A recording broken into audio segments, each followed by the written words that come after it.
Thanks, Zach.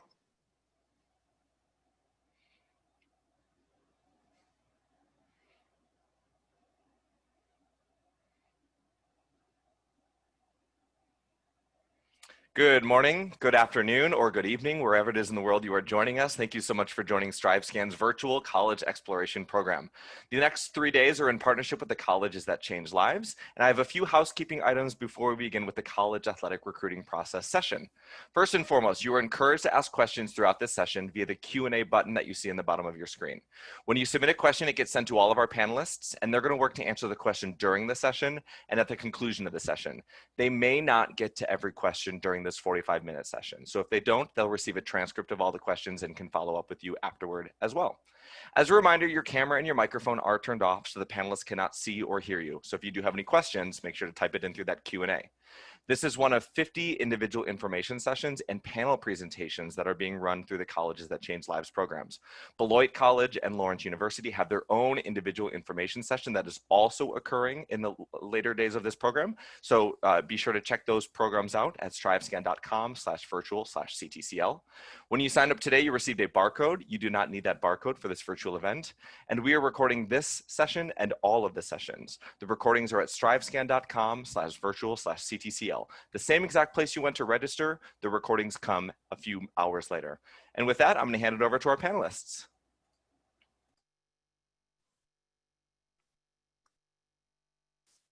Perfect. Thank you, Zach. Truly appreciate having you with us today. We're going to go ahead and share a presentation. So hopefully you are all seeing that on your screen.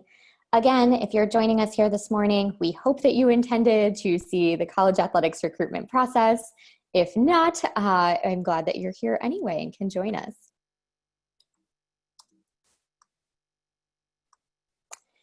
We're going to just briefly introduce ourselves. I will go ahead and get us started. My name is Galen Rose. I am an Associate Director of Admission here at Lawrence University up in Appleton, Wisconsin. I was very much not an athletic person growing up, actually, but found my way as a student manager at a Division I school for a men's basketball program, and was actually able to stay on as their Director of Operations and really fell in love with working with athletes. So I believe I'm the only person on this panel without coaching experience, but have spent the last 10 years really working with admissions, financial aid, the business side of kind of working with teams. And I've really, really appreciated the collaboration that we've been able to have as an admissions office with our athletic staff. And with that, I'll pass it on to Dawn. Hello, everybody. I'm Dawn. I am a former athlete, also a former coach. So sports are in my blood. I love it. I enjoy this role that I have now over in our admission office, helping to connect interested students with our awesome coaches at Beloit College.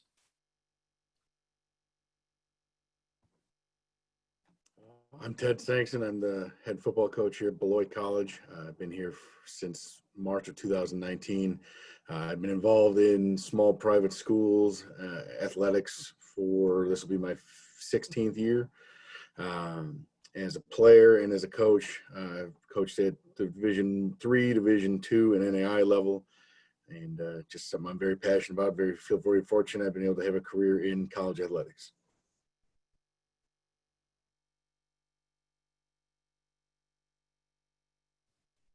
Hello, everybody. I'm Tony Aker, head football coach at Lawrence University. Blessed to be here today with you, hopefully to share some great information and help you along this awesome journey that you're getting ready to go through in your life.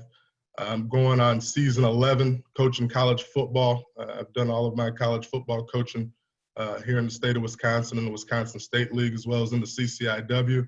And now looking forward to our first season next fall here in the Midwest Conference. Thank you all so much. So just very briefly, wanted to let you all know what we would be talking about here today. We're going to cover the different division levels and how to understand where you best fit in each of those different areas. We'll ask our coaches how they look at the recruiting process, as well as what you can do to ensure that you have the best experience in your own recruitment process. We'll briefly touch on offers and scholarships and how to understand the many, many ways those may look. And we'll finish up with how to best navigate your college search, considering your athletic involvement, as well as the other many things you might have going on in your life. And to get us started, we will switch over to Dawn. All right, so the different divisions, different levels, there's a lot to it. So there's NCAA, there's junior colleges, there are also NAIA schools. So let's start with NCAA schools. There's over 1,000, like there's 400 or so Division III schools, about 300 each of Division II and Division I. So there's just lots and lots of options out there. I think just generally for your information to know like what makes the difference. It's not necessarily a size thing, is how that they're differentiated. It's really the school's commitment, their financial commitment to athletics. So Division I is going to have the highest financial commitment to athletics. And that's not just facilities and coaching salaries and things like that. It's what everybody thinks of when they think of Division I. It's the scholarships. So the scholarships is where all that money goes. So when that school has scholarships, it can be a small school and still offer athletic scholarships. And that's what's going to make it a Division I school. Division II, similarly, less money to give, but they still do have athletic scholarships that they're able to give. And then Division III offers no money that is tied to your athletic skill. So those are the kind of different ways that you can differentiate between those. So you're going to be able to have lots of different options in terms of what you're looking for with that. There's also NAIA schools. It's a much smaller pool of schools to choose from. So like I said, NCAA is over 1,000. Okay, NAIA is about 200 or so, maybe about 250. Okay, and there's a broad band of junior colleges and things like that. So just know that you've got lots of options when you're looking at schools. So you've got to kind of figure out like what it is that you're going to be looking for. Let's say one of the things that's the biggest difference between like within the NCAA, between a Division I school and a Division II school and a Division III school is that Division I and II are going to have times when they're not able to reach out to you. And they also have specific times when they can start, like within your high school career, when they can start talking to you. And those restrictions don't necessarily apply to Division III. So that's going to be kind of your biggest difference between all those three levels.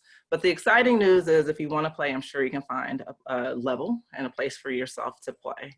And we can go on to the next one now. Hey, and how do you figure out like where, like there's so many schools to pick, so how do you choose? I'm gonna speak really broadly and generally because our coaches down the line here are gonna talk to you like super specifically about how you can go about your recruitment. So I'd say broadly, figure out what it is that you're looking for. Do you want a big school or a small school? You want near or far? Like that's going to help you whittle down your list, right? Maybe there's a specific major that you're looking for that maybe isn't offered everywhere. That's going to help you whittle down your list. Okay, so you've done kind of that broad, like what is it that I'm looking for? Now, once you've done that, you can narrow down even a little bit more. And you can say, well, what's important to me about my athletic experience? Is it important to me that I play a lot? Is it important to me that I'm on a winning team, but maybe don't play quite as much? Like, you start trying to figure out what it is, weigh those things out for yourself, and that'll whittle down your list a little bit more. So you've got those kinds of questions that you're going to have to ask yourself, and that'll help you as you're trying to put together your list. But it'll also help you when other coaches reach out to you. And you get this text or you get this email from a coach, and then you can look at your list that you've put together. And you can say, well, gosh, I wanted a big, huge school, and this is a small school, so maybe I shouldn't do that. Or this major is super important to me, and that school doesn't offer it. So then you just kindly send them a text or an email and say, gosh, coach, thanks so much, but I was looking for whatever major, and your school doesn't offer it. So you've got this, lots of things that you can look for and kind of be in control of. So I would say my only advice is it's good that you're doing this sort of thing, and start early, because it is a process. It's not like you've got to have the answer to everything right now. You're just trying to figure everything out. And the more research you do about schools and about how the recruitment process goes, you're going to be able to start whittling down and getting to the schools that are going to be a really, really good fit for you. And I am all done. So we can head on to, I think Tony is next. All righty. Talk to you a little bit here about how us coaches go about the recruiting process, and what we look for.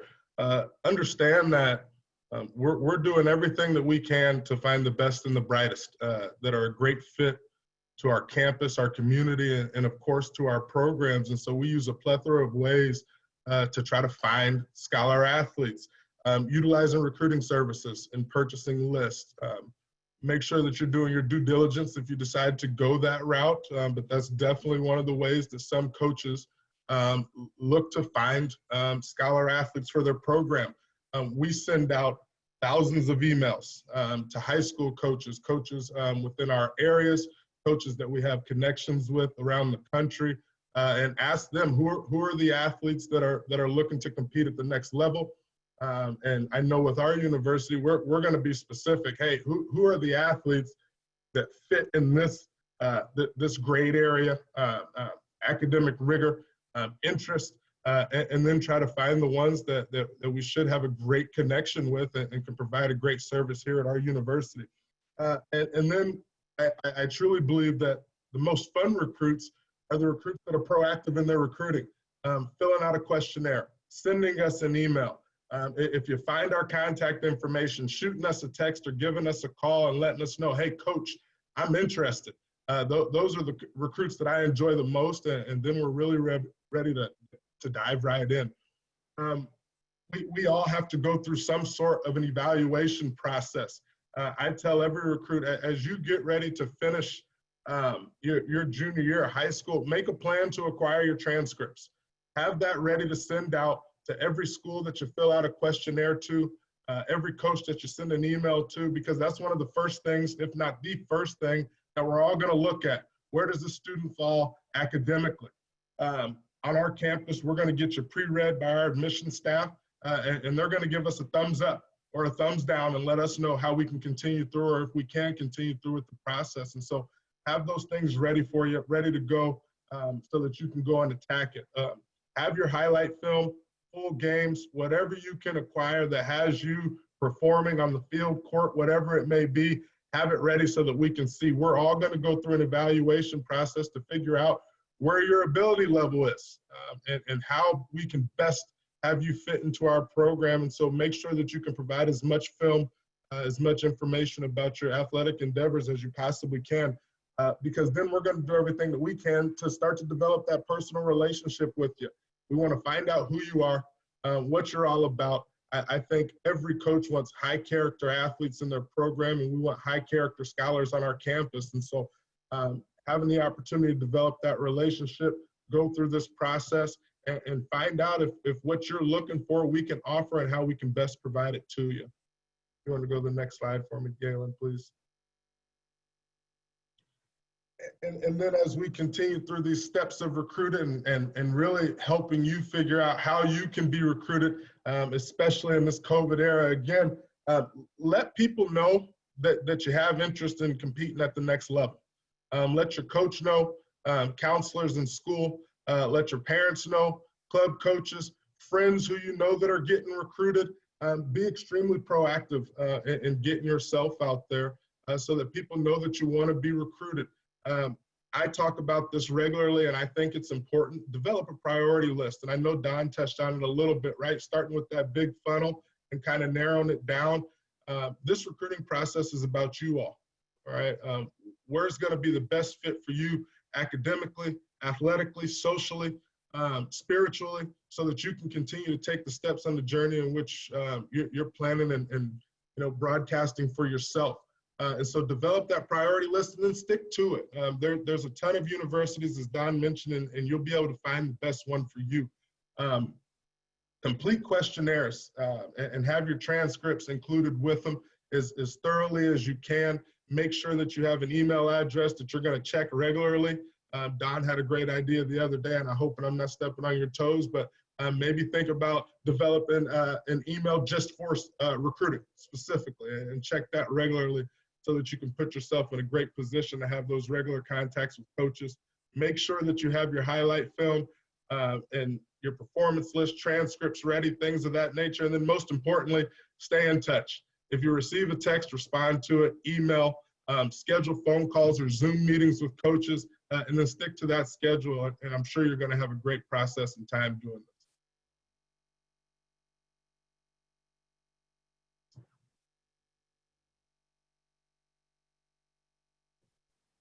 Now we're going to pass it on to Coach Ted. So everything that Coach just touched on is how to get really things rolling as far as how to start getting colleges interested in you and you interested in those colleges. And then the next part is getting accepted, and then kind of understanding how the money part works, what different offers mean. And there's a lot of different variables with all this between the different levels.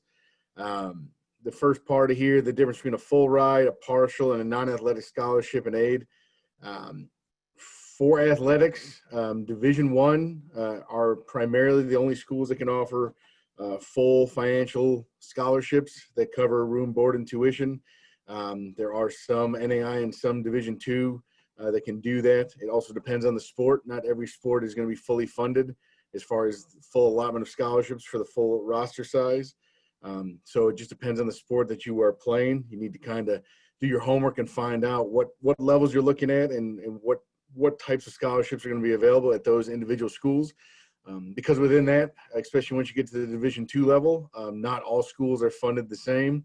NAI is the same way, where not every school is going to give out the same amount of money.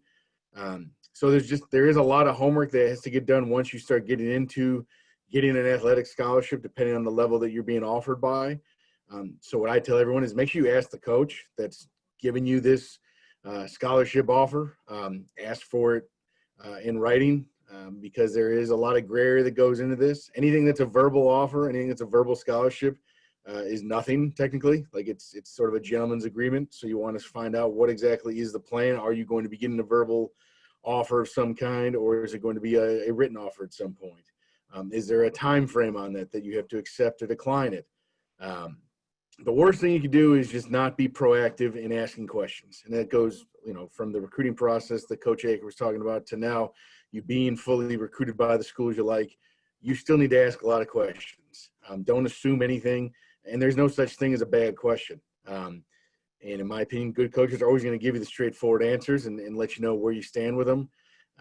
Just like you're looking for schools, coaches are looking for players, and they want to find people that are good fits for them, just like you're looking for a good fit for you. So as much as you can ask questions throughout the entire process, the better. That way you don't get sideswiped in the end with not getting the offer you thought you had, or having something taken away from you at the last second.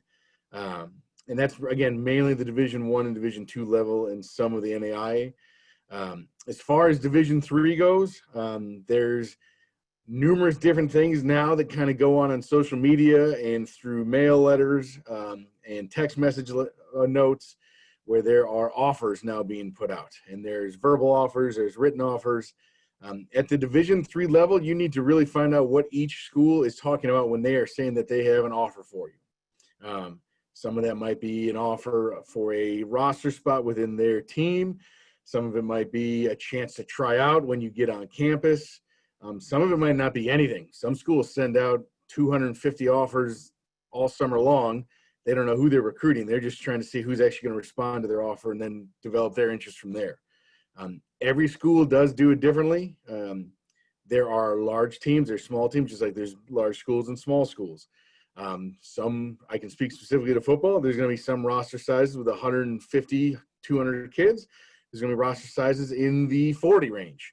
So you kind of got to do your homework on that to see what this offer really means. Is this a school that's recruiting everybody, or is this a school that's trying to do things more on a specific level, doing more homework? And again, in the end, you got to choose the school that fits you and the coach that fits your personality and all of that. But there are a lot of variations when it comes to all these offers that Division III can put out.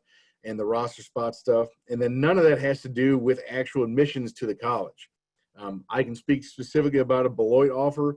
We only send out offers to kids once we've seen their transcripts, and we have an idea that they have a decent chance of getting accepted to the school.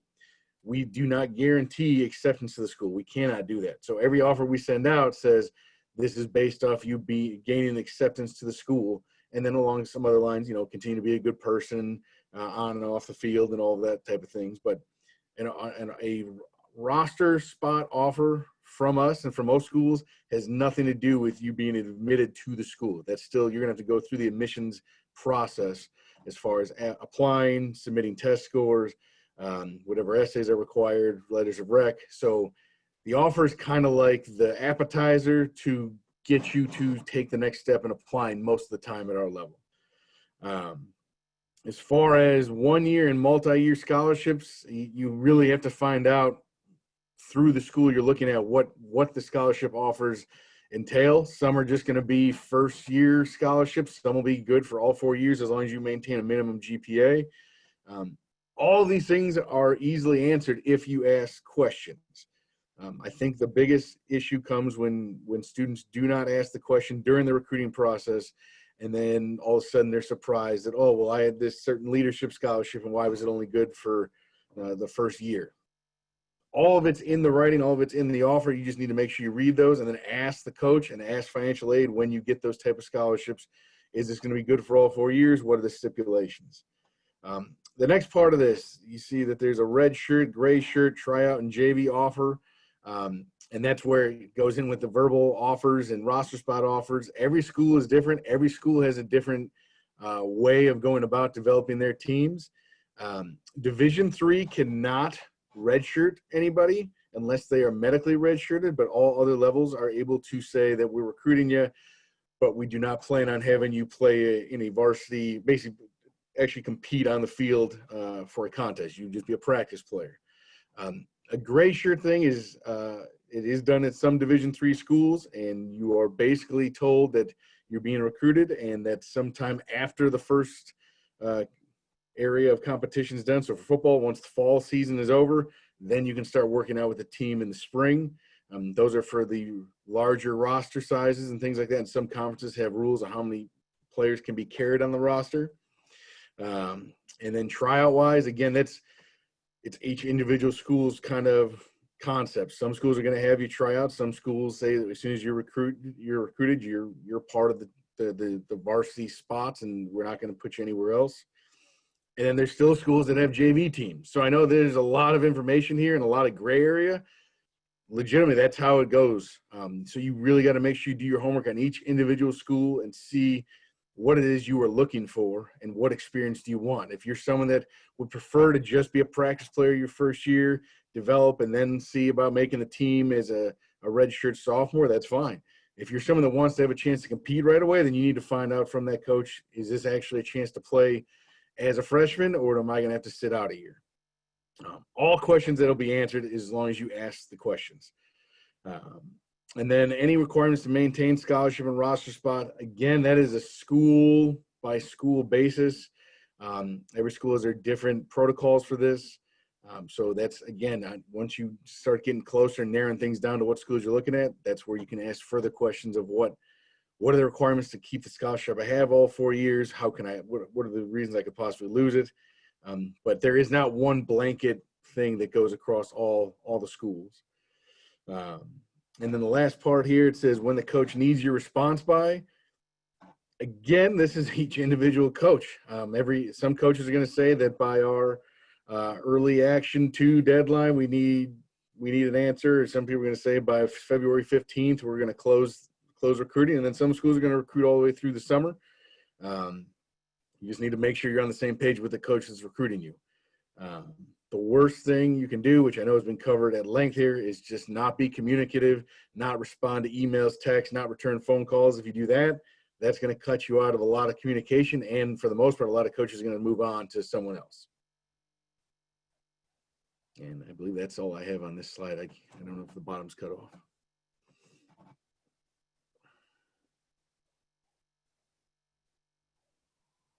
Perfect. Thank you, Ted.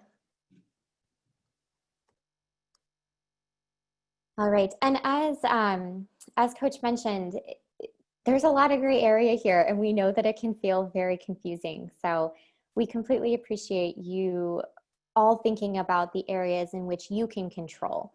And I think a big part of that is remembering that you are the person at the center of your college search.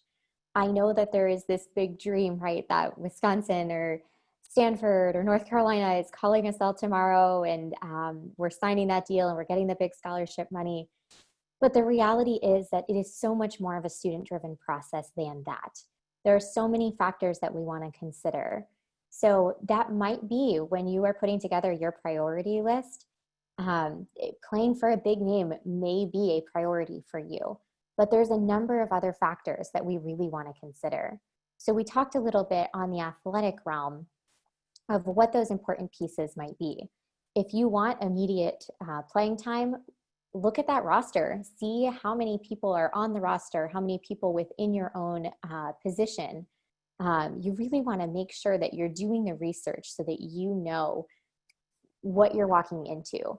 And as both coaches here have mentioned, as well as Don, don't hesitate to ask questions. You can ask how many athletes are coming in that year. How many do you expect to be returning in this position? All of those types of questions are a completely fair game.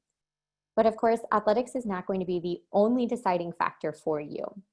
And even if it is leading your search, you really, really, really want to think about the other aspects of your college life that are going to happen off of the field, court, track, whatever it might be.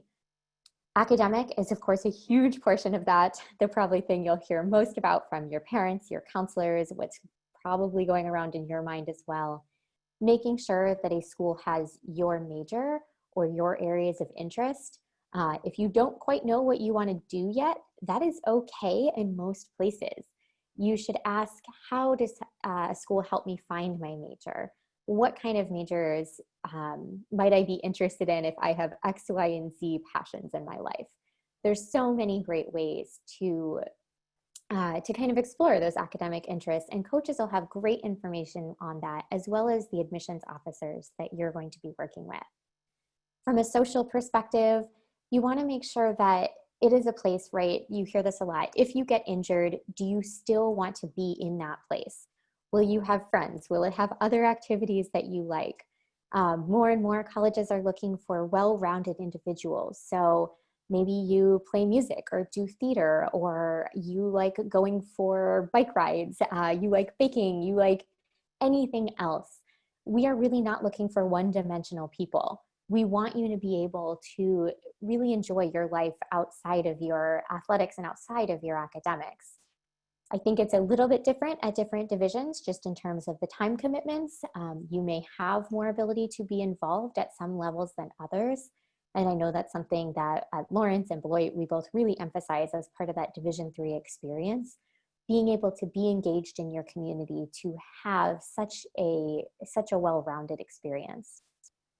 And then lastly is that financial aspect. It's a great idea to start having conversations with your family about what you can afford for college, because I think that this really drives a lot of our decision making.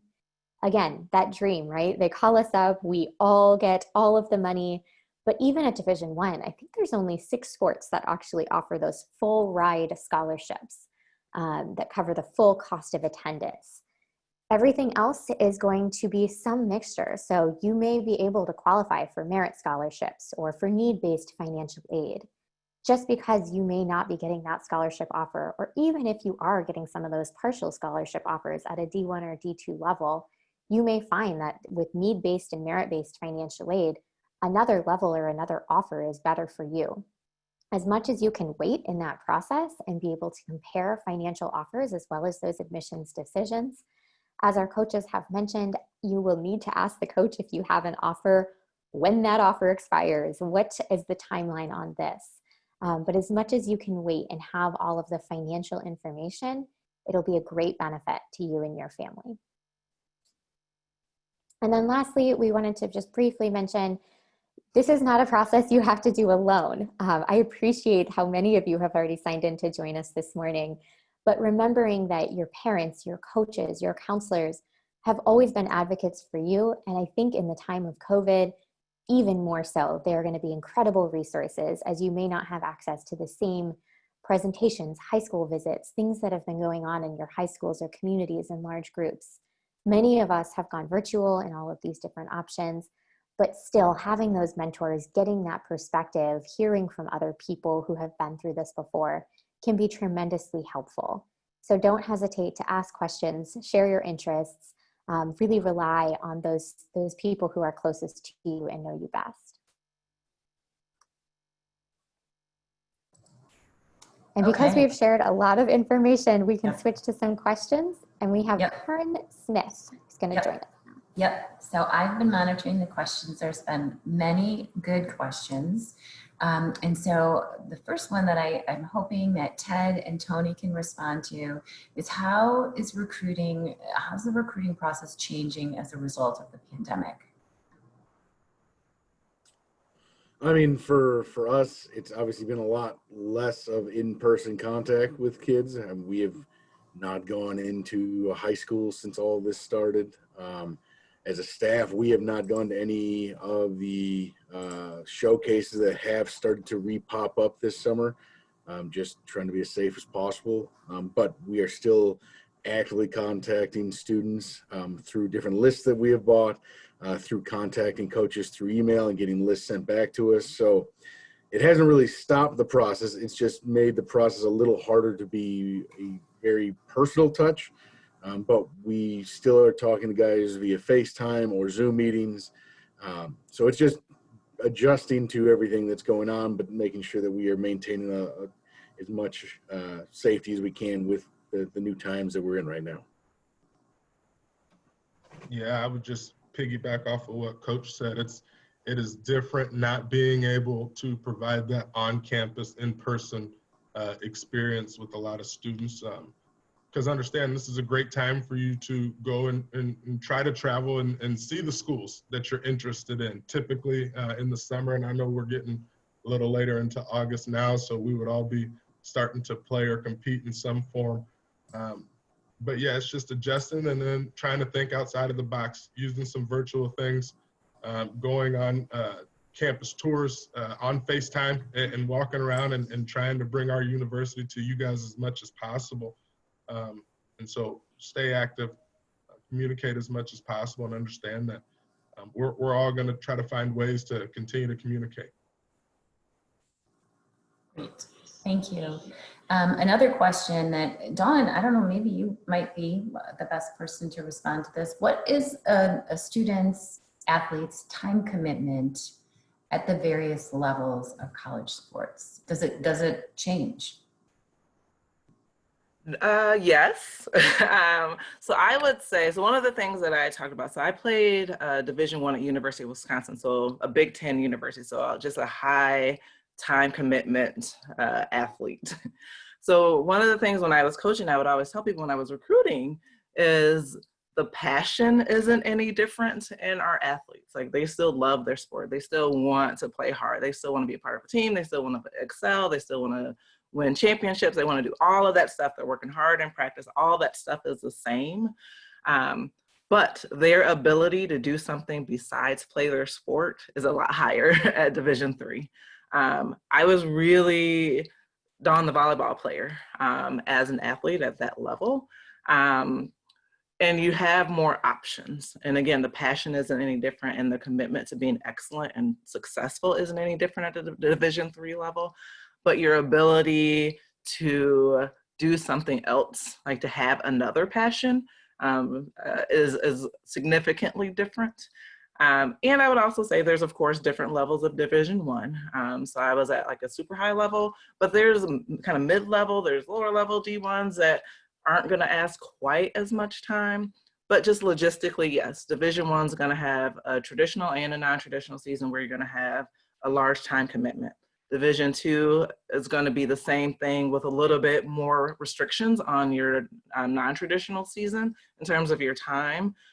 And every sport doesn't have non-traditional. I'm sure that some of our winter sports aren't able to do non-traditional things like that. And again, with Division III, even less time in the non-traditional space. So the amount of time, the length of your season is going to be longer at Division I. And then as you kind of get down to D2, D3, the seasons get shorter. And then also with your non-traditional seasons as well. Thank you. So there have been a couple questions that kind of fall under the same umbrella. And coaches, I'd be very interested in you responding to these. One is, do I need to pay to get myself into a recruiting service? Should I pay someone, an independent counselor of some kind, to help me be recruited? Because this is what they specialize in. And how is that received by coaches?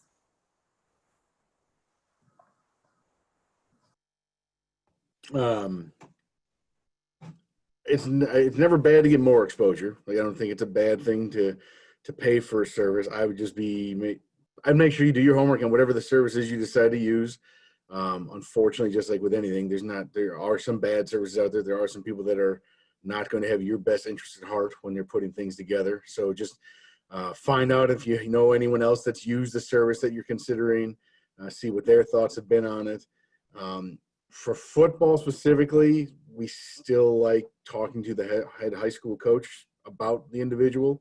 That's who's going to give us the best feedback on what type of person that player is, not just if they can play, but are they someone that we want to have join our team? Are they going to be good people? Are they all those type of things? And sometimes the recruiting services we know don't really know that at all. So we're still almost always going to go through the high school coach for football. I know for other sports that the high school coaches may not be as involved in it, and there's the club level and all that.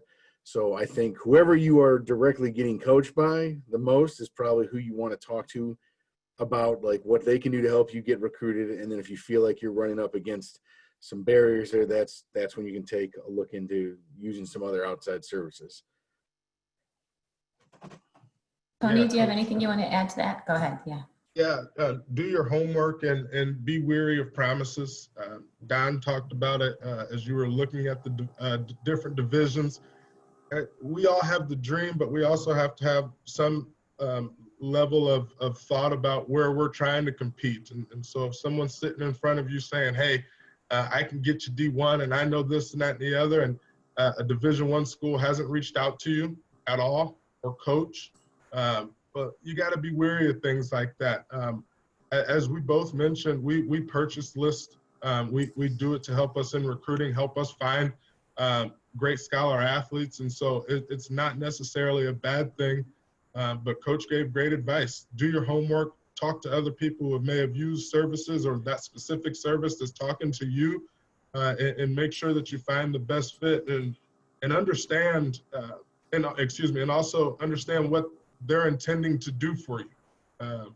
If it is just compiling your information and they sell it to us, well, it's not necessarily helping you in the recruiting process. And so make sure that you're wary, and if you want to go that route, feel free, but utilize your coach as much as you can. Okay, thank you. Galen, we have some questions from students about what they experienced this last spring in regards to virtual education, their inability to take standardized tests, and how that might harm them, or how they should possibly overcome that in the recruiting process and the admission process. So I'm hoping you might be able to address that. Absolutely. This past spring was hard on everyone, right? And I think athletes had an added layer of that, both with athletes who got their seasons canceled, those who don't know if they're going to play, how long they'll be able to play this year. And on top of that, just the stress of academics, adapting to a new system, whether that's virtual in the past, maybe virtual going forward.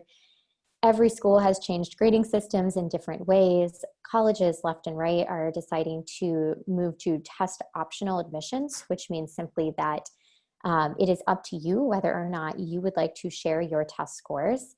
I believe both Beloit, right, is test optional, and Lawrence have been test optional for quite a while. So looking at those schools as part of your priority list too, if you know you haven't had the opportunity to take a test, or you've taken a test and wish you had gotten a higher score, or we're planning to retake, considering those types of university policies in your decision is certainly something you can do. The other thing is just understanding that colleges are being flexible, and colleges are compassionate, real people behind it. The 4 or 5 of us talking to you today are all people that get to be part of that process. And, Dawn and I, in reviewing applications, we get to know the individual schools you're a part of. There's spaces on your common application as well now, or other college applications, to share information about how your school changed in that environment.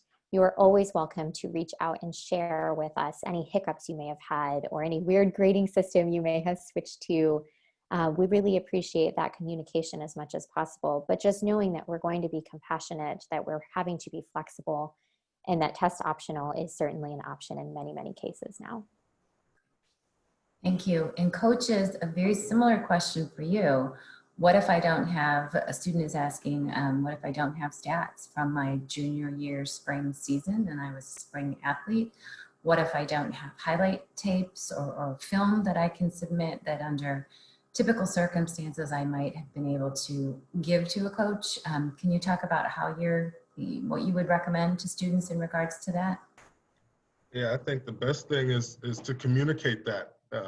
Whether it's you don't have film because your season was canceled or something like that, or if you're someone that hasn't received a ton of playing time on the varsity level yet, it's okay to send some JV film. If you have it, send it.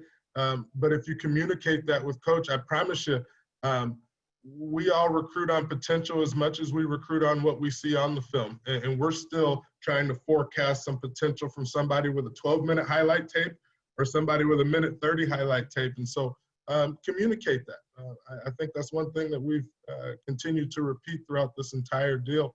If you communicate it, there might be some schools that say, hey, we'll wait and we'll talk to you when you get some film. And I'm pretty confident that Coach Ted's the same as I am. That's not going to make me stop recruiting you because you don't have some film right away.